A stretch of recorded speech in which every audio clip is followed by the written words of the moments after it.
ಗ್ರಾಮ ಪಂಚಾಯಿತಿ ಆಡಳಿತಾಧಿಕಾರಿಗಳು ವೈಯಕ್ತಿಕ ಗಮನ ಹರಿಸಿ ಕಾಮಗಾರಿಗಳನ್ನು ಪೂರ್ಣಗೊಳಿಸಿ ಎಂದು ಆಡಳಿತಾಧಿಕಾರಿ ಎಂ ಬಾಬು ಸೂಚಿಸಿದ್ದಾರೆ. ಅರ್ಕಲಗೂಡು ತಾಲೂಕು ಪಂಚಾಯಿತಿ ಸಭಾಂಗಣದಲ್ಲಿ ನಡೆದ ವಿಶೇಷ ಸಾಮಾನ್ಯ ಸಭೆಯ ಅಧ್ಯಕ್ಷತೆ ವಹಿಸಿ ಮಾತನಾಡಿದ ಅವರು 15ನೇ ಹಣಕಾಸು ಯೋಜನೆಯಲ್ಲಿ 21 ಕೋಟಿ ರೂಪಾಯಿ ಹಣ ಬಾಕಿ ಉಳಿದಿದೆ. ನಿಯಮಾನುಸಾರ ಕಾಮಗಾರಿಗಳನ್ನು ಕೈಗೆತ್ತಿಕೊಂಡು ಪೂರ್ಣಗೊಳಿಸಲು ಕ್ರಮ ಕೈಗೊಳ್ಳಬೇಕು. ರಸ್ತೆ, ಕಟ್ಟಡ ಮುಂತಾದ ಶಾಶ್ವತ ಕಾಮಗಾರಿಗಳಿಗೆ ಆದ್ಯತೆ ನೀಡಬೇಕು ಎಂದರು.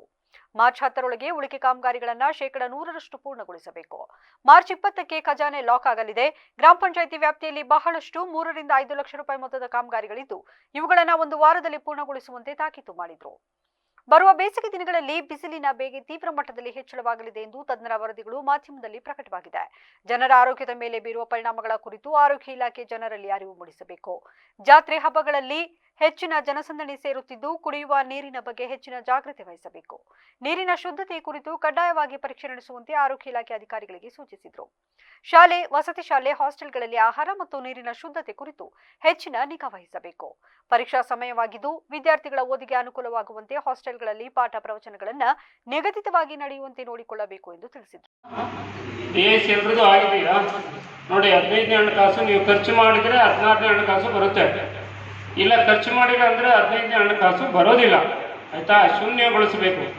ನಿಮ್ಮ ಅಕೌಂಟಲ್ಲಿ 0 ಮಾಡಿದರೆ ಮಾತ್ರ 16ನೇ ಹಣಕಾಸು ಬರುತ್ತೆ. ಇಲ್ಲ ಅಂದರೆ 16ನೇ ಹಣಕಾಸು ಬರೋದಿಲ್ಲ. ಆದ್ದರಿಂದ ದಯವಿಟ್ಟು ಎಲ್ಲಿ ಪೆಂಡೆನ್ಸಿ ಇದುವರೆಗೂ ಗ್ರಾಮ ಪಂಚಾಯಿತಿ ಅಧ್ಯಕ್ಷರು ಮತ್ತು ಚುನಾಯಿತ ಪ್ರತಿನಿಧಿಗಳು ಇದ್ದರೂ ಅದು ಖರ್ಚಾಗದೆ ಉಳಿದಿರುವಂಥ ಅಮೌಂಟನ್ನು ಎಲ್ಲ ಆಡಳಿತಾಧಿಕಾರಿಗಳು ವೈಯಕ್ತಿಕವಾಗಿ ಗಮನ ಹರಿಸಿ ನಿಯಮಾನುಸಾರ ಖರ್ಚು ಮಾಡಬೇಕು. ಆಯಿತಾ? ಆಡಳಿತಾಧಿಕಾರಿಗಳು ಹೇಳಿದ್ದಾರೆ ಅಂತ ಎಲ್ಲ ಒಂದೇ ದಿನಕ್ಕೆ 60 ಲಕ್ಷ 30 ಲಕ್ಷ ಕುಡಿಯೋ ನೀರು ಸಾಮಗ್ರಿಗಳಿಗೆ, ಆಮೇಲೆ ಕರೆಂಟು, ಬೀದಿ ದೀಪಗಳಿಗೆ ಬಳಸ್ಬಿಡೋದಲ್ಲ. ಅದೆಲ್ಲ ಲೆಕ್ಕ ಸಿಕ್ಕಲ್ಲ. ನಮ್ಮ ಹತ್ರ ಲೈಟ್ ತಂದಿದ್ದಾನೆ, ಹೋಗಿದೆ, ಆ ಥರದ್ದೆಲ್ಲ.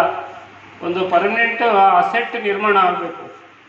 ಒಂದು ರೋಡ್ ಆಗೋದು ಅಥವಾ ಒಂದು ಕಟ್ಟಡ ಆಗೋದು, ಒಂದು ಆಸ್ತಿ ಸೃಜನೆ ಆಗಬೇಕು. ಆ ಥರ ಒಂದು ಇವುಗಳಿಗೆ ಬಳಸಬೇಕು ನೀವು ಅನುದಾನವನ್ನು. ಯಾವುದು ಪೆಂಡೆನ್ಸಿ ಇದೆಯೋ ಅದನ್ನು ದಯವಿಟ್ಟು ಖರ್ಚು ಮಾಡಿ. ಇಲ್ಲಾಂದರೆ 16ನೇ ಹಣಕಾಸು ಬರೋದಿಲ್ಲ.